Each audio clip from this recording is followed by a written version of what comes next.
Welcome to our online English Language Arts class. Today's lesson will cover Shakespearean sonnets.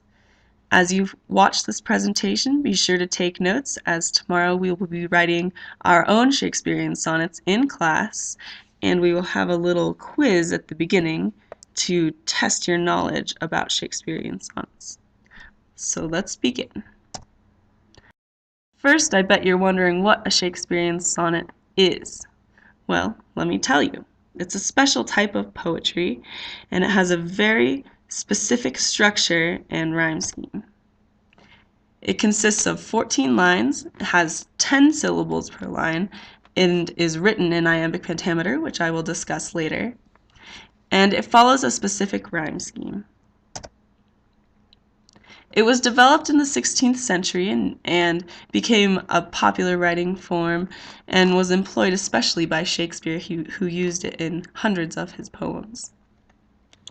And it rapidly gained popularity and continues to be used today by millions of people. Shakespearean sonnets usually express a thought or an emotion by establishing the theme in the first 3 stanzas of the poem, and then comes to a conclusion in the last stanza or the couplet, which I'll talk more about later. Shakespearean sonnets, and sonnets in general, are known for being very melodic. In fact, the term sonnet comes from the Italian word sonetto, which means little song. Shakespearean sonnets can also be called an Elizabethan sonnet or an English sonnet. So if you see any of those names, it all refers to the same type of sonnet. Now that you know a little bit about what it is, let's start to talk about the structure. So I'm going to break down the lines for you.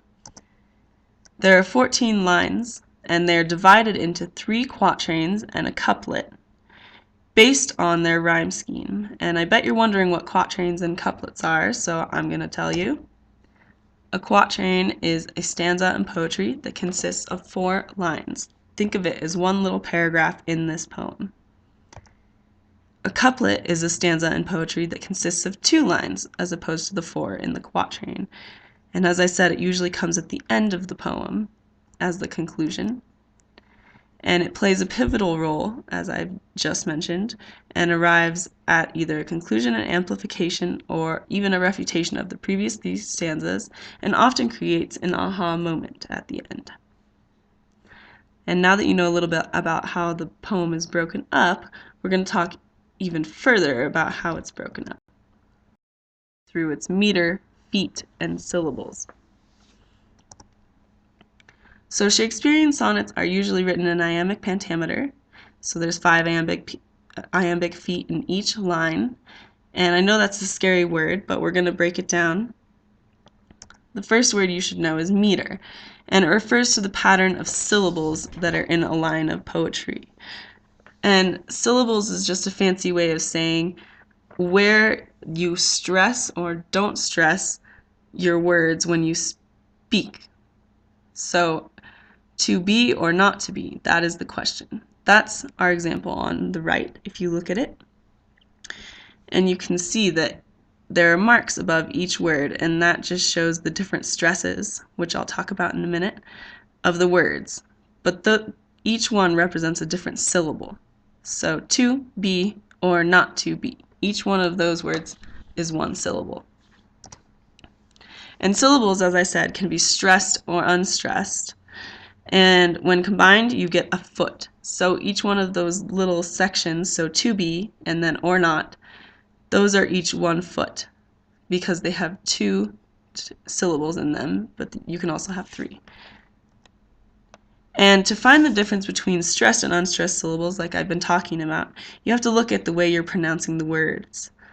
Stressed syllables are pronounced slightly louder and for a slightly longer duration and higher pitch than unstressed syllables.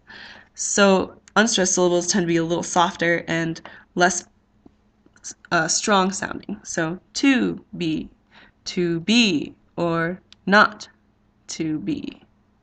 You can see there that it changes between the unstressed and the stressed. But that is what makes it iambic pentameter. when you have one unstressed syllable followed by a stressed syllable, you get an iamb. And so one iamb is 1 foot with 2 syllables in it. So 2b is 1 iamb in an iambic pentameter line. Now that we've talked about meter and iambic pentameter, I'm going to give you a little bit more. Here's some examples just to help you see a little bit more what I'm talking about. So you can see in the picture that the word behind is 1 iamb. It has an unstressed syllable and a stressed syllable. So behind. And remember, in this example, all stressed syllables are bolded. And so listen as I say these words and see the difference between the unstressed and stressed syllables. So, dumb, goodbye. Shall I compare thee to a summer's day? Thou art more lovely and more temperate. So you can see the difference between unstressed and stressed syllables. When I do it that way, you can especially tell, but see if you can hear it when I just say the words normally. So, goodbye. Shall I compare thee to a summer's day? Thou art more lovely and more temperate. You can hear the little melody in there.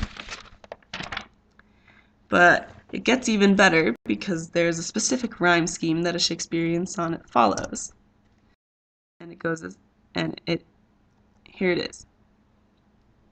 So a rhyme scheme is the ordered pattern of rhymes at the end of the lines of a poem or verse.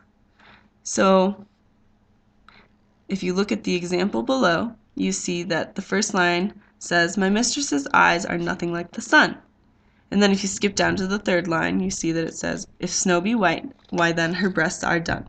And you see that the end words on those lines, sun and dun, rhyme, and that's what creates the rhyme scheme. And Shakespearean Sonnet's rhyme scheme is A, B, C, D, C, D, E, F, G, G. And the reason they use different letters is just to show that there are different rhymes for each one. But when you have matching letters, that means that's where the word's match is. So sun with dun, red with head, white with delight, cheeks with reeks, know with go, sound with ground, and rare with compare. And you can see how that breaks up very nicely into the different quatrains and the couplet that are a part of the sonnet. AB is the first quatrain, CD is the next quatrain, and EF is the next one, and GG is the couplet. Now you've learned everything you can about the Shakespearean sonnet. Review what we just learned. Shakespearean sonnet consists of many different things. The first thing is that it has 14 lines. As I just explained, those 14 lines are then divided into 3 quatrains and 1 couplet.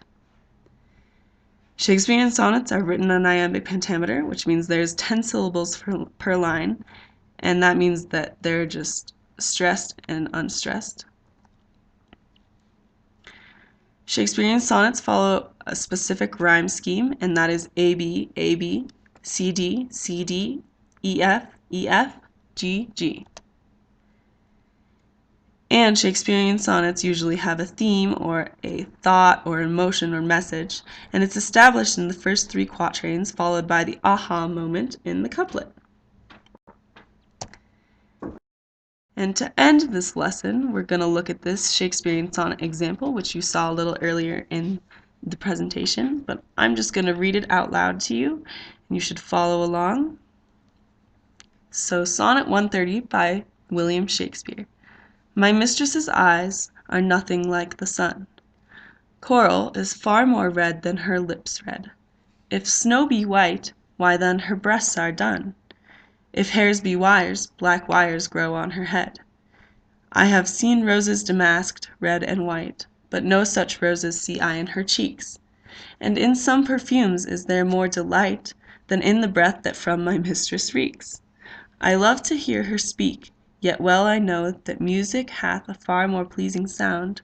I grant I never saw a goddess go My mistress when she walks treads on the ground, and yet, by heaven, I think my love as rare as any she belied with false compare. So you can see and hear the rhyme and the melody in that little poem. And you can also see the theme that develops throughout. The first quatrain, my mistress's eyes, and ending with if hairs be wires. And actually all the way through is just the poet comparing his love to things that are very unconventional. Usually you wouldn't say your mistress's eyes are nothing like the sun. You'd usually say they are like the sun. And same with coral. Coral is far more red than her lips, but wouldn't you usually want to say that her lips are very red? This pattern continues.